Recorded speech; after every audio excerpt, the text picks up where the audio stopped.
నమస్కారం.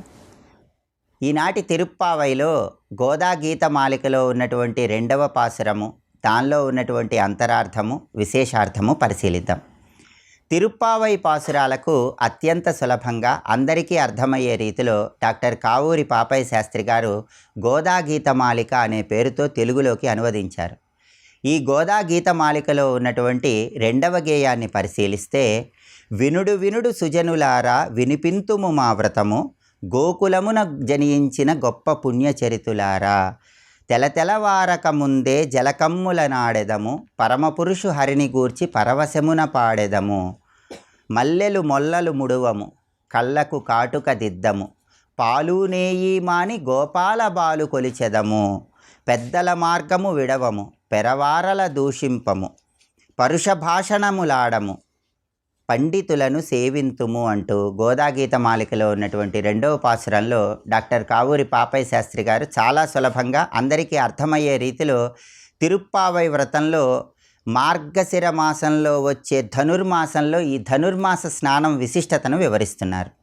దీనిలో ఉన్నటువంటి భావాన్ని పరిశీలిస్తే, వినుడు వినుడు సుజనులారా వినిపింతుము మా వ్రతము, గోకులమున జనించిన గొప్ప పుణ్యచరితులారా. అంటే గోపికలందరికీ కూడా గోదాదేవి ఈ ఆండాళ్ తల్లి వ్రతంలో ఉన్నటువంటి గొప్పతనం ఏంటో వివరిస్తోంది.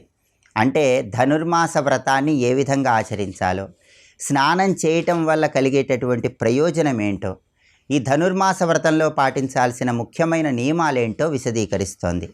తెలతెలవారక ముందే జలకమ్ముల నాడెదము, పరమపురుషు హరిని గూర్చి పరవశమున పాడెదము. అంటే సూర్యోదయానికి పూర్వమే చన్నీటి స్నానం ఆచరించి ఆ శ్రీమన్నారాయణమూర్తి హరిని గూర్చి పరవశంతో కీర్తిస్తామని, హరితత్వంలో లీనమైపోతామని ఈ రెండవ గీతంలో ఉన్నటువంటి అంతరార్థం. అలాగే శ్రీకృష్ణ పరమాత్మ అనుగ్రహం కలగాలంటే ధనుర్మాస వ్రతం చేసేటప్పుడు కొన్ని ముఖ్యమైనటువంటి నియమాలు పాటించాలి. ఆ నియమాలు పాటిస్తూ శ్రీకృష్ణుణ్ణి ఆరాధన చేస్తే కృష్ణుడి అనుగ్రహం తొందరగా కలుగుతుంది. ఆ నియమాలన్నీ కూడా ఈ రెండవ గేయంలో చెప్పారు. ఆ నియమాలు ఏంటంటే, మల్లెలు మొల్లలు విడువము, కళ్ళకు కాటుక దిద్దము, పాలు నేయి మాని గోపాల బాలు కొలిచెదము. అంటే అలంకరణకు సంబంధించినటువంటి వస్తువులేవి కూడా ధరించము అని అర్థం. చక్కగా పూలు అలంకరించుకోవటము, కాటుక దిద్దుకోవటము ఇలాంటివి ఏవీ చేయకుండా, శారీరక సౌందర్యం మీద ఆసక్తి లేకుండా శ్రీకృష్ణ పరమాత్మ గురించే ఆలోచిస్తాము అని చెప్పడమే దీనిలో ఉన్న అంతరార్థం.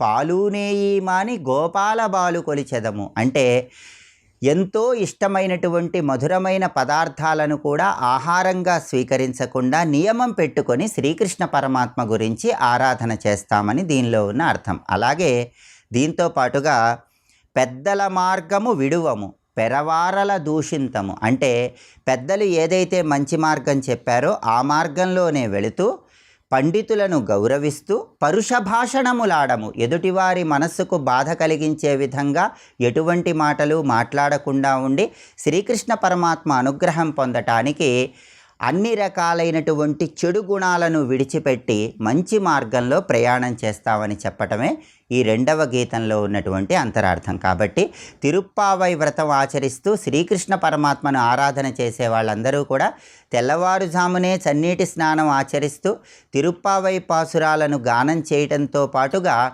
శారీరక సౌందర్యం మీద ఆసక్తిని విడిచిపెట్టాలి. అలాగే రుచికరమైనటువంటి మధురమైన పదార్థములను స్వీకరించకుండా ఉండగలగాలి. దానితో పాటుగా మంచి గుణాలను అలవరుచుకొని అందరినీ గౌరవిస్తూ ఇతరులను బాధ పెట్టకుండా మాట్లాడాలి. ఈ నియమాలు పాటిస్తూ ఉన్నట్లయితే శ్రీకృష్ణ పరమాత్మ సంపూర్ణమైన అనుగ్రహం కలుగుతుందని ఈ రెండవ గీతంలో ఉన్న అంతరార్థం.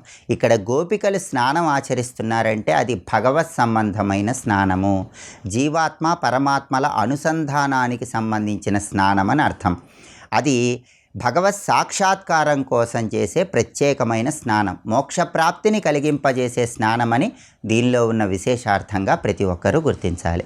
అలాగే తిరుప్పావై పాసురాలకి సులభంగా తెలుగులోకి అనువదించబడినటువంటి గోదా గీతమాలికలో ఉన్నటువంటి మూడవ గీతమేంటో, దానిలో ఉన్నటువంటి అంతరార్థమేంటో, విశేషార్థమేంటో రేపటి తిరుప్పావైలో పరిశీలిద్దాం.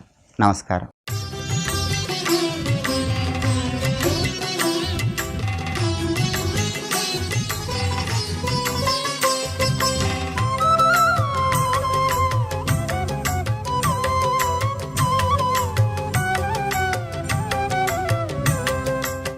వైకుంఠమానయామాస స్వపురీం ప్రీతమానస. తన పట్టణంలోకి అంత చక్కగా తీసుకువచ్చాడు. పైగా బ్రహ్మాది దేవతలను కూడా పిలిపించేట, ఇవాళ శివుడు మా లోకానికి వస్తున్నాడు రండి అని. అలా బ్రహ్మాది దేవతలు, ఇంద్రాది దేవతలు అందరూ వచ్చి ఉన్నారు. మంచి వైకుంఠ సభ. అందులో ఒక ప్రత్యేకమైన సింహాసనం సిద్ధం చేసి గంగాదేవితో పాటు కూర్చోమని చెప్పేట. మనం ఇప్పుడు గంగ ప్రక్కన ఉన్న శివుణ్ణి ధ్యానిస్తున్నాం. ఆ గంగతో పాటు పరమేశ్వరుడు కూర్చున్నాడు. అయితే ఎలా కూర్చున్నాడో వివరిస్తున్నారు. రత్నసింహాసనే రమ్యే ఉపవేశ్య మహేశ్వరం. రత్నసింహాసనం మీద కూర్చున్నారు. కబుర్లు అవుతూ ఉన్నాయి. ఆ కబుర్లు ఈ కబుర్లు ముచ్చట్లన్నీ అయ్యాక విష్ణువు ఒక కోరిక కోరుకున్నట్టు శివుణ్ణి. ఏమిటంటే హృష్టప్రాహ జగన్నాథ కురు గానం మహేశ్వర అన్నట్టు. శివ ఏదైనా పాట పాడవయ్యా అన్నట్టండి. కొందరు ముచ్చట్లు అలా ఉంటాయి. శివుడు పాడితే చాలా గొప్పగా పాడతాట. ఎందుకంటే సంగీత శాస్త్రానికి ఆచార్యుడు అమ్మభవుడు. అన్ని విద్యులు ఆయనవే కదండి. నాదతను మనిషం శంకరం నమామి మే మనసా శిరస అన్నారు ఎవరు? త్యాగరాజస్వామి వారు. అందుకే సంగీతం ఎక్కడి నుంచి వచ్చిందయ్యా అంటే సదాశివమయమగు నాదోంకార స్వర విధులు అంటారు త్యాగరాజస్వామి వారు. అందుకే సంగీత విద్య ఆయనది. మోదకర నిగమోత్తమ సామవేదసారం వారం వారం సజ్జోజాతాది పంచవక్త్రజ సరిగమ పదని వర సప్తస్వర విద్యాలోలం విదళిత కాలం విమల హృదయ త్యాగరాజపాలం నాదతను మనిషం శంకర్. నాదతనువు ఆయన. పైగా సంగీత విద్యకు ఆచార్యుడు కూడా ఆస్వామియే. అందుకే భృంగి నటేశ సమీరజ ఘటజ మతంగ నారదాదులు ఉపాసించే సంగీత జ్ఞానము భక్తి వినా సన్మార్గము కలదే మనస అన్నారు కదండి. అందుకే సంగీత శాస్త్రానికి మూలం ఎవరు? పరమేశ్వరుడు. మరి ఆయన పాడితే ఎలా ఉంటుంది? అది ఎలా ఉంటుందో విష్ణువుకే తెలుసు. పైగా ఆయన పాడమంటేనే పాడతాడు. ఆయన మిత్రులు కనుక ఒకరికొకరు. అందుకు పాడవయ్యా అన్నట్ట. వెంటనే పరమేశ్వరుడు గొంతు సవరించుకుని గానం చేయడం మొదలుపెట్టాడండి. ఆ గానం సాగిపోతున్నది. మైమరచిపోయారు అందరూ. ఆ మైమరచిపోయి బ్రహ్మాది దేవతలు అందరూ కూడా ఒక విధమైన ధ్యాన సమాధి స్థితికి వెళ్ళిపోయారు, తాదాత్మ్య స్థితికి. చిత్రం ఏంటంటే రసజ్ఞుడు ఇంకా ఎక్కువ స్పందిస్తాడు కదా. ఈ శివుని గానానికి విష్ణువు కరిగిపోవడం మొదలుపెట్టాడు నెమ్మదిగా. చంద్రకాంత శిలలు కరుగుతాయి అంటారే, అలాగే విష్ణువు కరిగిపోతున్నట్ట. విష్ణువు కరిగితే ఏమవుతుంది? విష్ణువు అంటేనే వ్యాపకుడు. అలాగే విష్ణువు జలమయీ భూతే వైకుంఠం ప్లావితం పురం. వైకుంఠమంతా వ్యాపించిపోయింది విష్ణువు యొక్క జలం. ఆ విధంగా కరిగిపోయాడు. బభూవ వ్యాప్తంతో అయిన సర్వతో మునిసత్తమా. ఆ విధంగా విష్ణుమయమైపోయింది, విష్ణు జలమైపోయింది వైకుంఠం. అది చూసి బ్రహ్మగారు ఒక్కసారి తెప్పరిల్లట్టే. ఏమిటి ఇది జలము? ఓహో, విష్ణువు గారు కరిగిపోయారు అనమాట అని చూశాడు. ఇప్పుడు వైకుంఠాన్ని కాపాడాలంటే ఈ జలమంతా బంధించాలి. వెంటనే చేతులు కమండలం ఉంది కదా, అది ఓపెన్ చేశాడు ఆయన. ఓపెన్ చేసే మంత్రశక్తిని చూపించాడు. చూపించగానే బ్రహ్మ తదుపధార్యార్థ శివగాన సముద్భవం హరే ద్రవత్వం తత్తోయం కమండలముపానయత్. హరి యొక్క ద్రవరూపమంతా ఆ కమండలంలోకి లాగిసెట్ట. ఇదివరకు గంగ ఉన్నది, ఇప్పుడు ఇది కూడా వెళ్ళి కలిసిపోయింది. వాళ్ళిద్దరూ ఎలాగ సోదరీ సోదరులు కదండి. అందుకే సోదరీ సోదరులు కవలల్లాగా అందులో కలిసి కూర్చున్నారు ఇద్దరు వెళ్ళి. ఇప్పుడు మొత్తం విష్ణు ద్రవం అంతా లోపలికి వెళ్ళిపోయింది. అప్పటికే గంగాదేవి ఉన్నది. కమండలం అంతా ఆ రెండు మయమైపోయింది. ఇప్పుడు హరి యొక్క ద్రవరూపము గంగారూపం రెండు నీళ్లు కలిపిస్తే ఒకటే నీరు అయిపోతుంది. ఏది ఏదో మీరు వేరు చేయలేరు. అందుకే బిందు బిందుమే గోవింద్ అన్నది. అందుకే ఇక్కడ మొత్తం విష్ణుమయమైన జలమైపోయింది. ఇక్కడ అసలు ఎప్పుడైనా అమ్మవారు విష్ణు సోదరే గనక విష్ణుతత్వమే అందులో ఉన్నది. దానికి తోడు ఇప్పుడు విష్ణు స్వరూపం కూడా కలిసిపోయింది. ఈ కథ వినగానే విష్ణువు కరిగిపోయాడు కనుక మరి లేడేమో అనుకోవద్దు. ఎందుకంటే ఏ తత్వం ఏంటో తెలియక కథను అక్కడే చూస్తారు. ఎలా వింటే ఏం ప్రమాదమో కూడా భయం. అందుకే ఎలా చెప్తే ఏం ప్రమాదమో అని మాకు భయం ఉంటుంది. విష్ణువు కరిగిపోయాడంటే అది లీల. ద్రవించిపోయాడు అంటే ఆనందంతో తన్మయుడైపోయాడు. అంతేకాదు విష్ణువు తపస్సు నుంచి ఒక ద్రవం ఉద్భవించింది అని మనకు వర్ణన ఉన్నది. ఆ ద్రవమే మణికర్ణిక అనేది అని చెప్పారు. అంటే అర్థం ఇన్ని మార్లు ద్రవం అయిపోతే ఆయన అయిపోయాడేంటి? ఇక్కడ తెలుసుకోవాల్సిందంటే విష్ణువు జలతత్వానికి అధిపతి. ఇది గ్రహించవలసింది. అందుకే ఆర్ద్రత ఆయన గుణం. పరమాత్మ యొక్క రూపము ఒకటి కరిగి మారిపోయింది అనగానే ఆ తొలి రూపం నశించిపోయింది అనడానికి లేదు. ఎందుకంటే ఆయనకి ఒక రూపమని లేదు. అనిర్దేశ్యవపు శ్రీమాన్ అని చెప్పినట్లుగా నైక రూపో బృహద్రూపో. ఆయన నా ఏకరూప, ఒక రూపం కాదు కదా, అనేక రూపములు ఆయనకున్నాయి. ఆయన రాముడై వచ్చాడంటే వైకుంఠానికి తాళం వేసి వచ్చాడని అర్థం. అలా ఉంటూనే రాముడై రాగలడు ఆయన. అందుకే ఒక రూపంతో కరిగినా మరో రూపంతో ఉంటాడు. ఏమీ అందులో సందేహం లేదు. ఇదంతా కూడా లోకరక్షణ కోసం జరిగే ఒక లీలా కార్యం. అందుకు ఆయన విష్ణువు ద్రవమయం. తత్తోయ ప్రాప్తి మాత్రేణ ఈ శ్లోకం చాలా ముఖ్యమండి, తెలుసుకోవాల్సింది.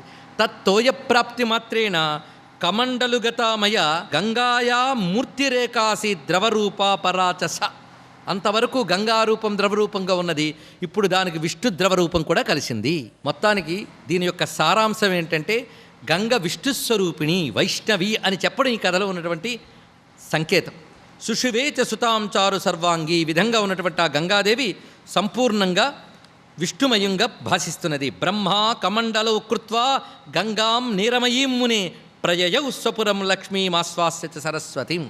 ఈ విధంగా అక్కడి నుంచి బ్రహ్మదేవుడు ఆ విష్ణుమయమైన గంగాజలంతో కూడిన కమండలంతో చేరుకున్నాడు తన యొక్క సత్యలోకానికి. ఏవం ద్రవమయీ భూత్వా గంగా బ్రహ్మకమండలౌ సంస్థిత మునిశార్దూల దేవి త్రైలోక్య పావని. ఆ విధంగా త్రైలోక్య పావని అయిన గంగ ఆ కలశంలో ఉన్నది.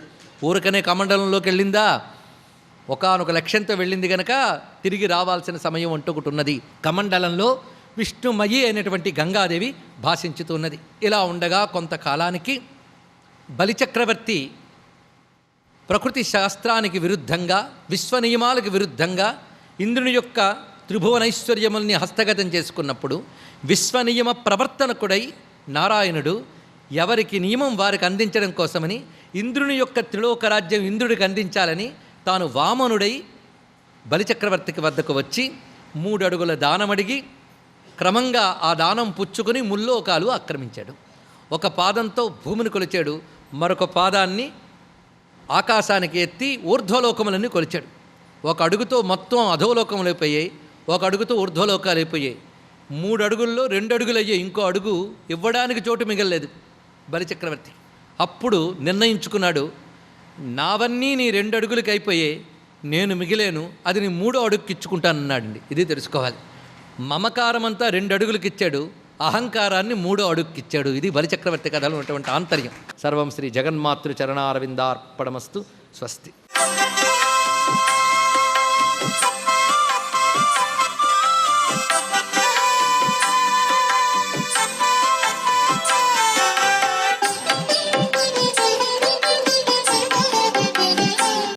ఓం నమో నారాయణాయ. ఓం నమః శివాయ. శ్రీమాత్రే నమః. ధనుర్మాస సందర్భంగా గోసేవ అనేటువంటిది ప్రతినిత్యం కూడాను ఎవరైతే ఆచరిస్తారో, గోమాతకు పుష్టభాగం వద్ద పసుపు కుంకుమ వ్రాసి ప్రదక్షిణాలు చేస్తూ ఓం సురభ్యే నమః అని చెప్పేసి 3 సార్లు ప్రదక్షిణం చేసి గోవుకు వలసినటువంటి ఆహారాన్ని ఎవరైతే నిత్యం కూడా తినిపిస్తారో వారి ఇంట శ్రీమన్నారాయణుడితో కూడి లక్ష్మీదేవి రంగనాథ వైభవాన్ని ప్రసాదింపజేస్తుంది. అంటే శ్రీరంగనాథుడు సాక్షాత్తు విష్ణుమూర్తే కదండి. ఆయన లక్ష్మీదేవితో కూడి తన దివ్యవంతమైన అనుగ్రహ కరుణా కటాక్ష వీక్షణాల్ని ఓం సురభ్యే నమః అంటూ ఎవరైతే గో ప్రదక్షిణం చేస్తారో వారికి అనుగ్రహం వచ్చి తీరుతుంది.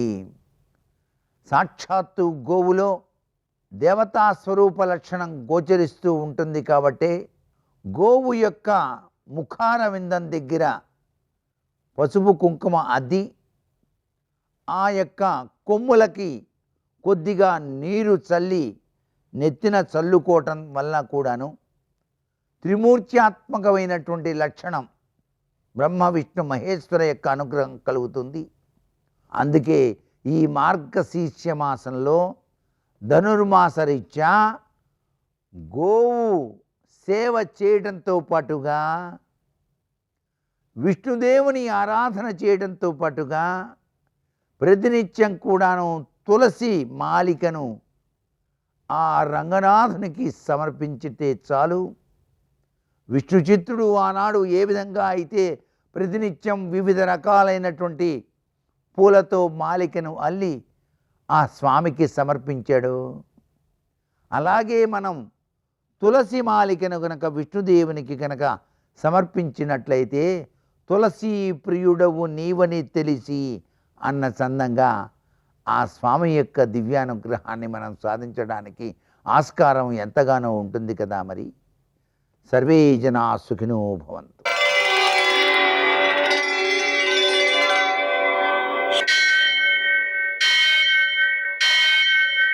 సహస్రశీర్షం దేవం విశ్వాక్షం విశ్వశంభువం విశ్వం నారాయణం నారాయణం దేవమక్షరం పరమం పదం విశ్వతః పరమాం నిత్యం విశ్వం నారాయణగుం హరిం విశ్వమేవేదం పురుషస్తద్విశ్వముపజీవతి పతిం విశ్వస్యాత్మేశ్వరగుం శాశ్వతగుం శివమచ్యుతం నారాయణం మహాజ్ఞేయం విశ్వాత్మానం పరాయణం శౌర్యమథేందురింద్రపదవీ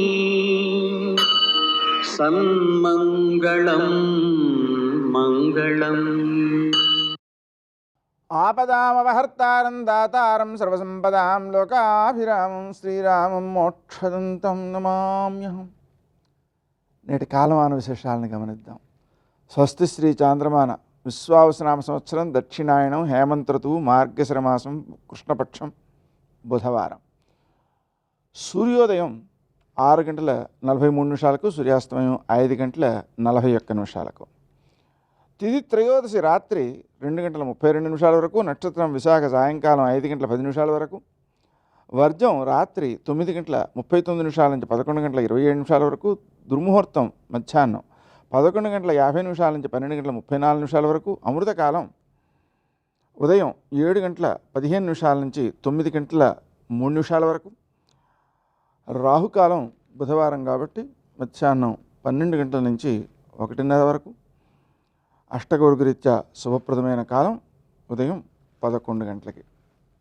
నేటి విశేషం ప్రదోషం ఉందండి. సాయంకాలం సూర్యాస్తమయం నుంచి 1:12 సమయంలో శివారాధన చేసుకోవడం, అది కుదరకపోతే కనీసం అరుణాచల శివ అరుణాచల శివ రుణహార భవహార అరుణ శివ అనే మంత్రాన్ని జపం చేసుకోవడం చాలా మంచిది. ఆ జపం వల్ల మనకు తప్పనిసరిగా మోక్షం సిద్ధిస్తుంది. మరో ముఖ్య విశేషం ధనుర్మాసంలో 2వ రోజు. ఈ సందర్భంగా గోదాదేవి 2వ పాశురం ద్వారా చెబుతోంది వ్రతము యొక్క స్వభావాన్ని గురించి. భూలోకంలో గోకులంలో పుట్టినటువంటి భాగ్యవంతులు మీరు. అలా మనం చేయబోయేటువంటి వ్రతానికి ముఖ్యంగా ఆచరించవలసినటువంటి కృత్యాలు వినండి. నారాయణుని పాదారవిందాలని కీర్తిస్తాం. అతనితో కలిగినటువంటి ఆనుకూల్యాన్ని, ఇతర ఆనుకూల్యం వలన మిగిలినటువంటి భోగభాగ్యాల గురించి ఆలోచించాం. పాలు తాగం, కన్నులకు కాటుకు పెట్టుకోం, నెయ్యి భుజించం, తలలో పూలు దాల్చుకోం, శాస్త్ర విరుద్ధమైనటువంటి ఏ పనులు చేయం, ఒకరిపై చాడీలు చెప్పం, సత్పాత్ర దానం చేస్తాం, సన్యాసులకు బ్రహ్మచారులకి దానం చేస్తాం, ఇంకా ధర్మాన్ని పెంచేటువంటి మార్గాలను అనుసరిస్తాం, వాటిని సంతోషంతో ఆచరిస్తాం. ఈ ధనుర్మాస కాలం అంతా కూడా ఈ వ్రతాన్ని కొనసాగిస్తాం. ఇదే మన వ్రతం అని వివరిస్తోంది నేటి ఆణిముత్యాలు.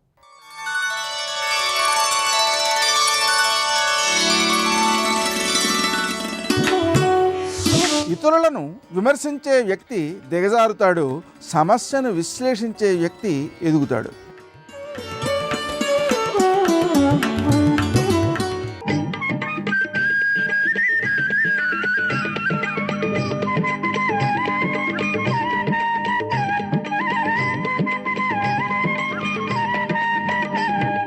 సుబ్రహ్మణ్యం సుబ్రహ్మణ్యం షణ్ముఖనాథ సుబ్రహ్మణ్యం సుబ్రహ్మణ్యం సుబ్రహ్మణ్యం షణ్ముఖనాథ సుబ్రహ్మణ్యం. సుబ్రహ్మణ్యుడు గంగ యొక్క పుత్రుడు అన్నాను అనుకోండి. భౌతికంగా కథలో గంగ యొక్క పుత్రుడు అని అర్థం చేసుకోవడం ఒక ఎత్తు. 2వ లక్షణం ఒకటి ఉంటుంది. ఏమిటి ఆ లక్షణం అంటే, సుబ్రహ్మణ్యునికి గంగ లక్షణములు ఉన్నాయి.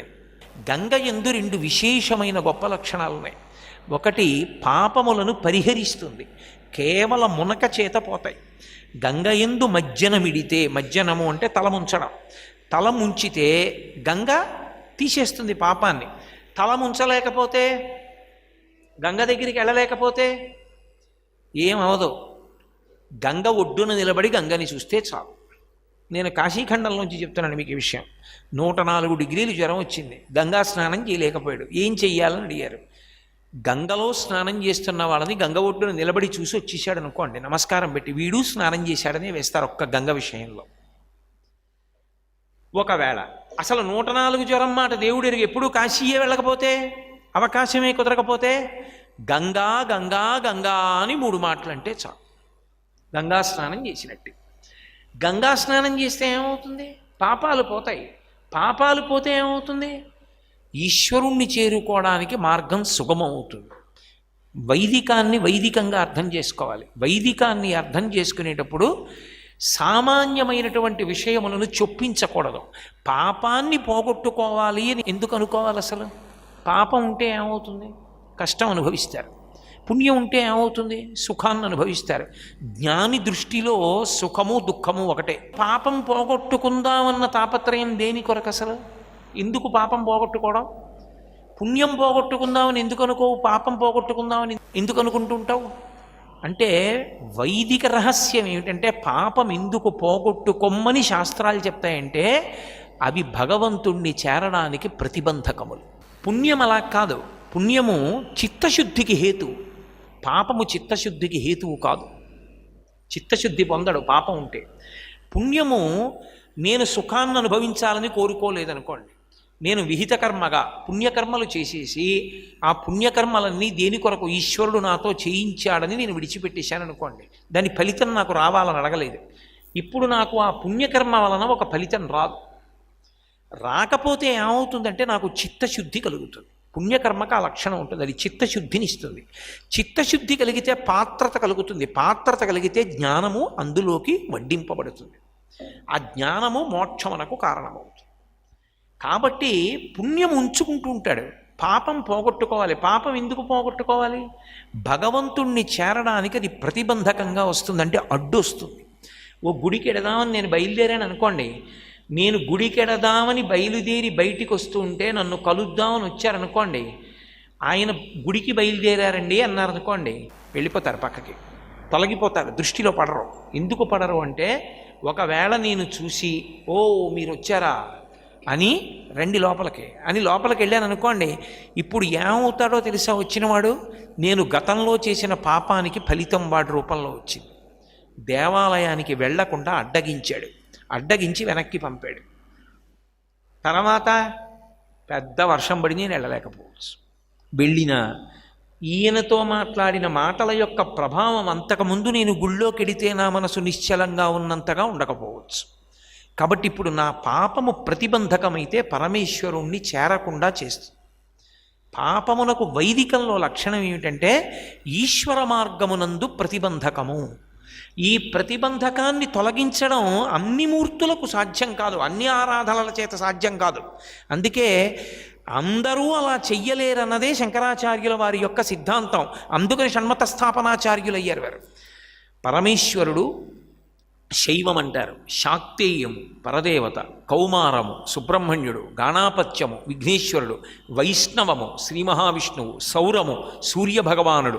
వీళ్ళు ప్రతిబంధకములను తొలగించగలరు. మిగిలిన వాళ్ళు అభ్యున్నతిని కృప చెయ్యగలరు. మిగిలిన దేవతలను ఎవరినైనా పట్టుకున్నారనుకోండి, యోగము క్షేమము అని 2 మాటలు ఉంటాయి, ఇవి మీకు ఇవ్వగలరు. క్షేమం అంటే ఉన్నది ఉంచుతారు, పోకుండా చూస్తారు. లోకంలో మనుష్యులకు ఉండే లక్షణం ఏమిటంటే ఉన్నవేవీ పోకూడదు, క్షేమం ఉన్నవన్నీ ఉండాలి. అందుకే ఉత్తరం చదివేటప్పుడు అవతలవాడు ఏ బెంగెట్టుకుంటాడో అని క్షేమం అంటే ఉన్నవన్నీ ఉన్నాయి, ప్రశాంతంగా చదువుకో. యోగం అంటే ఇంతకుముందు లేనిది ఇప్పుడు కొత్తగా ఒకటి వచ్చింది. యోగము క్షేమము మిగిలిన వాళ్ళందరూ కృప చేస్తారు నువ్వు పట్టుకుంటే. వీళ్ళు కేవల యోగక్షేమములు కాదు, పాపములను పరిహరించి మోక్షం ఇస్తారు. ఈశ్వరుడి యొక్క మార్గంలో నడిపింపచేస్తారు. వాళ్ళ స్మరణము, వాళ్ళ పూజ పాపములను నశింపచేస్తుంది. అందుకే ఆ చెయ్యగలిగిన దక్షత కలిగినటువంటి స్వరూపాల్ని శంకర భగవత్పాదులు నిర్ణయం చేశారు. నిర్ణయం చేసి 6 వ్యవస్థీకృతం చేశారు ఆయన. అది షణ్మత స్థాపనాచార్య. 6 మతాలు పెట్టారు ఆయనని కాదు దాని ఉద్దేశం. అందులో ఈ 6 ఆరాధనా మార్గములుగా, మోక్షగాములు ఆరాధించవలసిన వాటిగా ఆయన నిర్ణయం చేశారు. అందులో సుబ్రహ్మణ్యుడు ఒకడు. సుబ్రహ్మణ్యుడు ద్వైమాతురుడు, అంటే గంగ స్పర్శ కలిగిన వాడు. దీని వలన లక్షణం ఆయన స్మరణము పాపములను నశింపచేసి ఆయనగా మారుస్తుంది. ఆయనే అవుతాడు, ఇంకోటి అవ్వడం ఉండదు. తాను ఆత్మ అవడమే కదండి మోక్షం అంటే. నేను ఆత్మ అని ఎరుకలోకి రావడమే మోక్షం. నిన్ను నేను ఒకటి చెయ్యగలదు. తత్వము అసి తత్వమసి, అది ఇది అయి ఉన్నది. తత్వమసి మహావాక్యమే సుబ్రహ్మణ్యోహం, ఆయన నేనైనాను. ఇంతకు ముందు నన్ను అడ్డగించిన పాపములు ప్రతిబంధకములుగా నిలబడిన కారణము చేత నీ మార్గమునందు నడిచి నిన్ను చేరుకోవడానికి సావకాశము కలగక ఎన్నో జన్మలు ఎత్తుతూనే ఉన్నాను. కానీ ఇక మళ్ళీ జన్మలెత్తి సాధన చేసి నిన్ను చేరుకోవడం కాదు. ఈ కర్పూరం ఎలా ఆవిరైపోయిందో నీ చుట్టూ తిరుగుతూ, అలా నేను నీ యందు ఐక్యమైపోవాలి. నామరూపములకు అతీతమైపోవాలి. అంతటా నిండినది ఆకాశము. ఆకాశము అంటే అంటే అంతటా, కాష్ అంటే ప్రకాశించున్నది.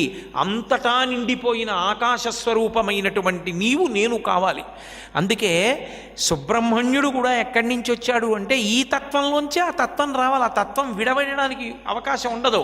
అందుకే ఆకాశస్వరూపుడైన పరమశివునికి కుమారుడుగా వచ్చాడు. చిదంబరంలో ఆకాశలింగం ఉంది, పరమశివతత్వం. కాబట్టి ఇప్పుడు ఆయన నామస్మరణ చేస్తే ఏం చేస్తాడు అంటే పాపములను పరిహరిస్తాడు. గంగకి ఏ లక్షణం ఉందో ఆ లక్షణం ఆయన యందు ఉంటుంది. సర్వం శ్రీ ఉమామహేశ్వర పరబ్రహ్మార్పణమస్తు. స్వస్తి.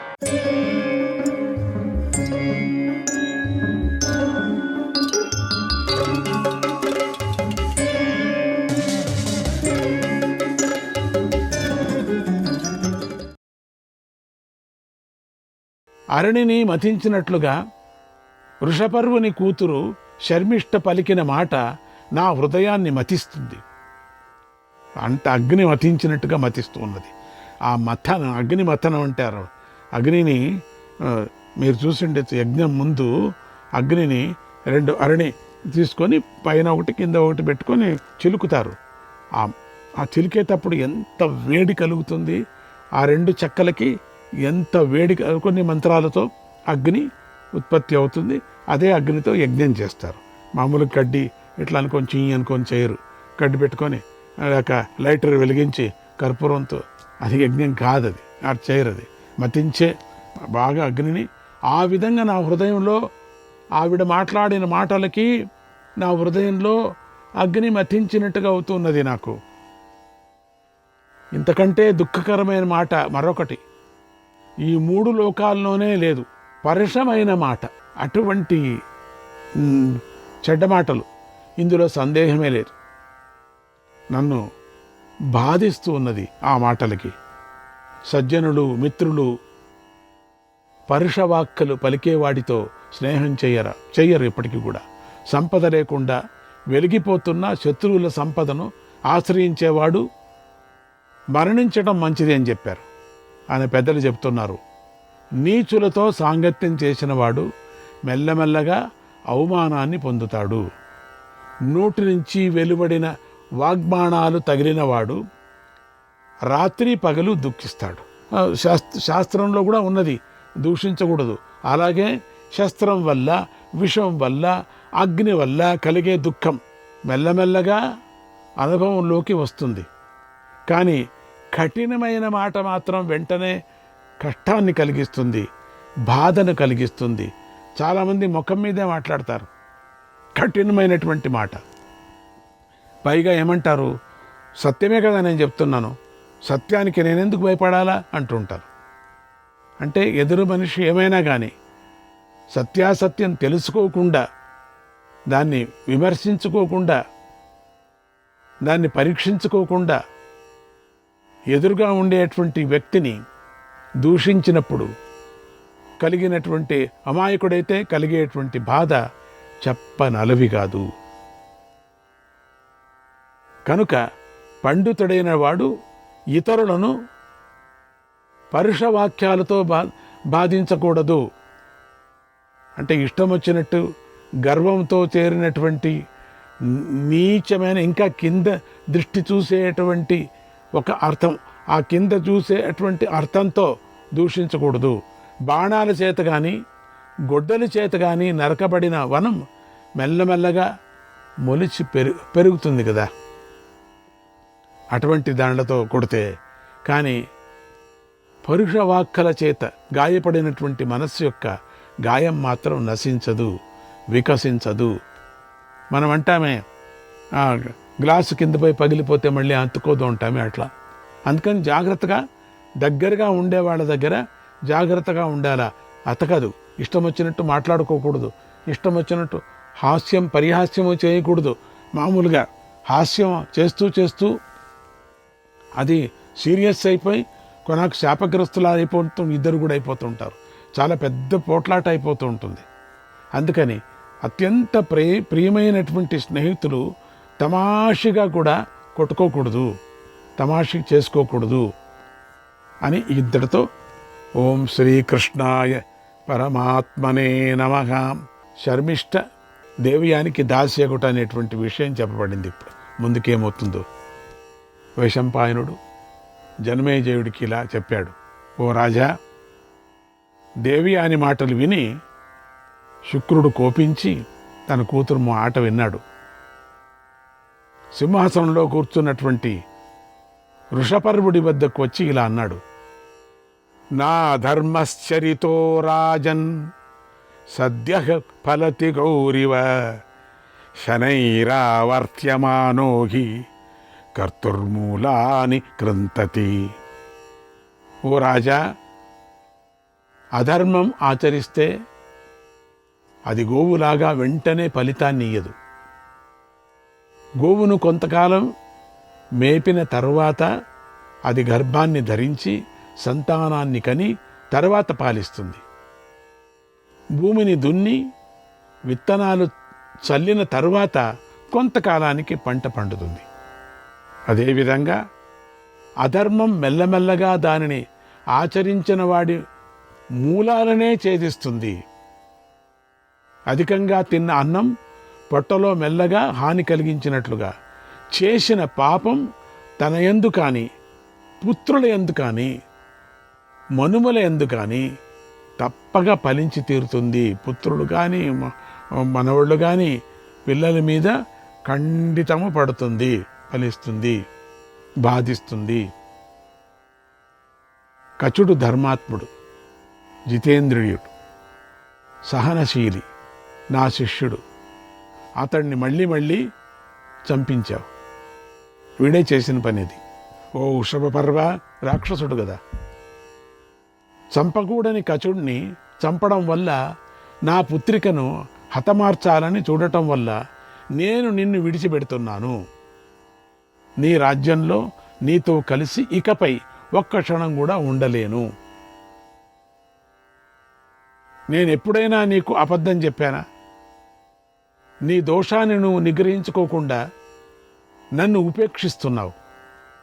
అది నీకు మంచిది కాదు అన్నాడు. వృషపర్వుడు, గురుదేవా, నేను ఒకవేళ శర్మిష్ఠ చేత దేవయానిని కొట్టించి నిందింపజేస్తే ఆ పాపం చేత నాకు సద్గతి కలుగుకుండుగాక. నేను చేయలేదు అని చెప్పు. ఓ గురుదేవా, మీలో ఎప్పుడూ అధర్మాన్ని, అసత్యాన్ని నేను చూడలేదు. మీ యందు ధర్మము, సత్యము ఉన్నాయి. గురుదేవా, మీరు మమ్మల్ని విడిచి ఎక్కడైనా వెళితే మాకు సముద్రమే గతి. మేమందరం అందులోకి దూకుతాం. మీరు నన్ను విడిచి దేవతల వద్దకు వెళితే నేను అన్నీ విడిచిపెట్టి అగ్నిలోకి దూకుతాను అన్నాడు. శుక్రుడు, మీరు ఏమైపోయినా నాకు అనవసరం. మీరంతా కలిసి సముద్రంలోకి దూకండి, పర్వాలేదు. లేదా నలుదిక్కులకు పారిపోండి, నాకేం పెట్టింది. ఎందుకంటే నా ప్రియమైన కూతురుకునే, ఆ కూతురు లేకపోతే నా జీవం లేదు. నా ప్రియమైన కూతురుకు జరిగిన అవమానాన్ని నేను సహించలేకపోతున్నాను, తట్టుకోలేకపోతున్నాను. నువ్వు ఆమెను ప్రసన్నురాలిని చేసుకో. నా జీవితము ఆమెపై ఆధారపడి ఉంది. ఇంద్రుడి యోగక్షేమాలు బృహస్పతి మీద ఆధారపడినట్లుగా నా యోగక్షేమాలు నా కూతురి చేతిలో ఉన్నాయి. కనుక ఆమెను శాంతింపజేసుకో అన్నాడు. వృషపర్వుడు ఎంతో వినయంతో, గురుదేవా, ఈ భూమి మీద రాక్షస రాజులకు గల ఏనుగులు, గోవులు, గుర్రాలు మొదలైన సంపదలకు మీరే ప్రభువులు అన్నాడు. శుక్రుడు, అలా అయితే ముందుగా నా కూతురైన దేవయానిని సంతోషపెట్టు. ఆమె నవ్విన తరువాతే మిగతా విషయాలు మాట్లాడుకుందామన్నాడు. చిక్కు వచ్చింది. ఆమె నవ్వాలట. ఆమె నవ్వితేనే ఆ ఏడుపు ఆపి నవ్వాల. వృషపర్వుడు అలాగే గురుదేవా, మీ ఆజ్ఞ అని అంగీకరించాడు. శుక్రుడు వృషపర్వుడితో కలిసి దేవయాని వద్దకు వెళ్ళి రాజుగారి అభిప్రాయాన్ని చెప్పాడు. ఆ మాట విని దేవయాని ఇలా అంది, తండ్రి, నువ్వు రాజుగారి ధనానికి ప్రభువునని చెబుతున్నావు కదా, నేను నీ మాటను నమ్మను. నువ్వు ఏం చేస్తావో ఏమో, ఈ మాటను నాకు రాజే చెప్పాలి, అప్పుడే నేను నమ్ముతానంది. ఈ ధనానికంతా నువ్వే ప్రభు అన్నాడు కదా, నువ్వు చెప్పేది నేను నమ్మను, ఆ రాజే నాకు చెప్పాలి అంతే.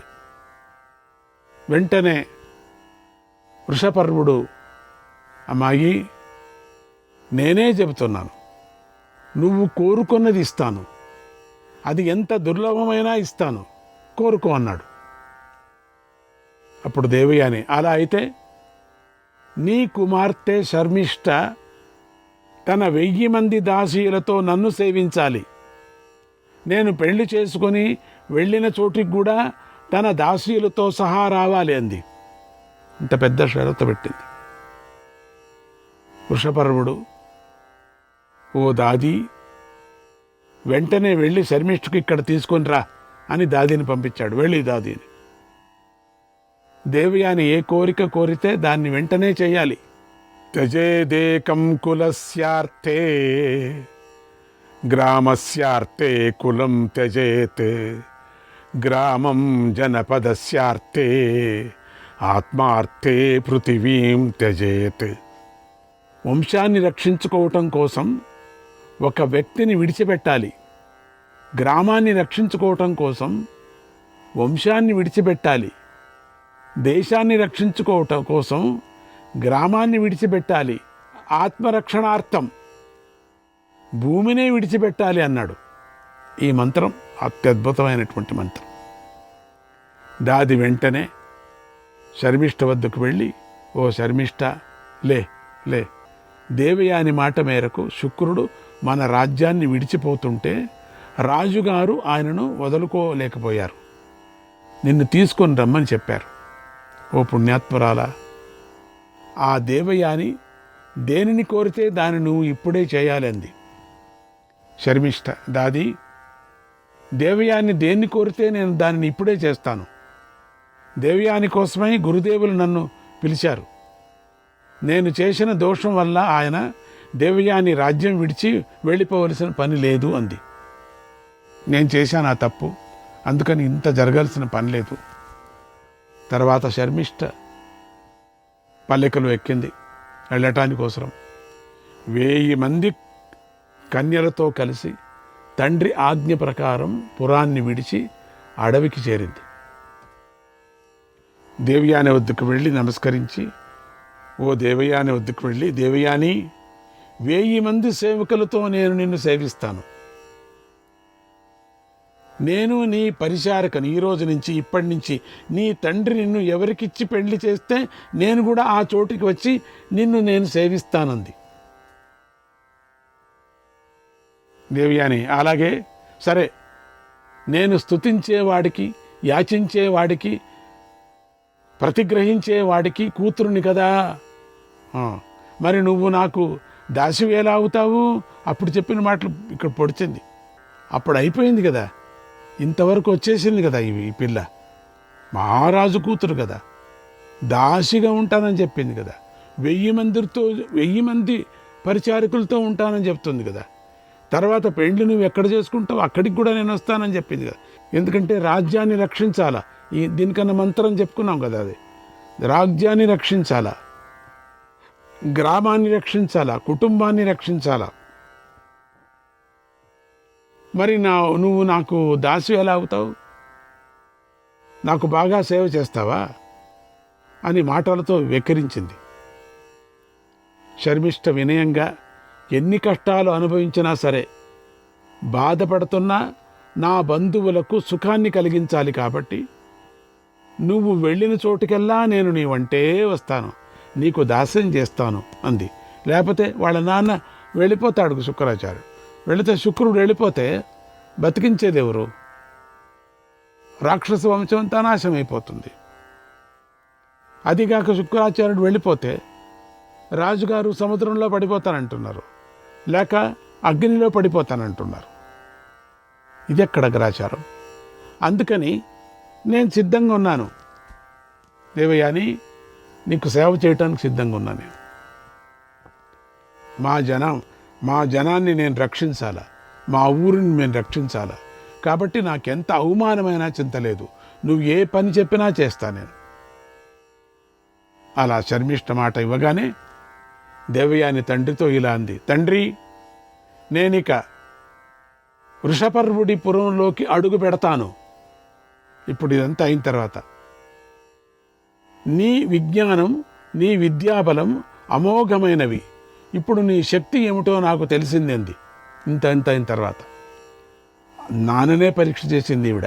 ఏమని? ఆ మాటలు విని శుక్రాచార్యుడు మురిసిపోయాడు. మురిసిపోకేమిటండి, ముసలోడు మురిసిపోయాడు.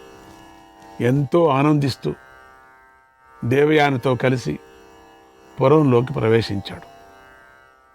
దానవులు ఆయన్ను పూజించారు. శ్రీకృష్ణాయ పరమాత్మనే నమః. రక్షింపబడింది ఈ పురం. కాలం గడిచిపోయింది, రోజులు దొర్లిపోయాయి. దేవయాని ఒకనాడు వనంలో విహరించాలని బయలుదేరింది. ఇక దేవయాని అంట 1000 మంది దాసీలతో కలిసి శర్మిష్ఠ కూడా వెళ్ళింది. వెళ్ళాలి కదా, వనంలో వెళతానేనంది. అక్కడికి తీసుకువెళ్ళు అనింది. ఈ మహారాణి ఆవిడ తెలియటం లేదు ఎవరికి కూడా. కొంతమంది కన్ఫ్యూషన్. ఆవిడే మొత్తానికి ఈవిడే మహారాణి. ఇప్పుడు దేవయానే జోరుగా ఉంది ఇప్పుడు ఆ పురంలో. ఎక్కడ చూసినా ఆవిడదే. దేవయాని అంటే ఏమనుకున్నారు? రాక్షసులందరూ కూడా నోరు మూసుకొని ఉండాలా. రాక్షసులందరూ దేవయానినే పొగుడుతున్నారు. దేవయాని నుంచే కదా అందరూ బతికారు. దేవయాని వెళ్ళిపోతే చచ్చిపోతారు కదా వీళ్ళు. దేవతల నుంచి తాపత్రయం వచ్చినప్పుడు చచ్చిపోతారు. చచ్చినప్పుడు బతికించేది ఎవరు? వాళ్ళ నాన్న. అందుకని ఇప్పుడు ఈవిడే కదా, ఈవిడే మహారాణి.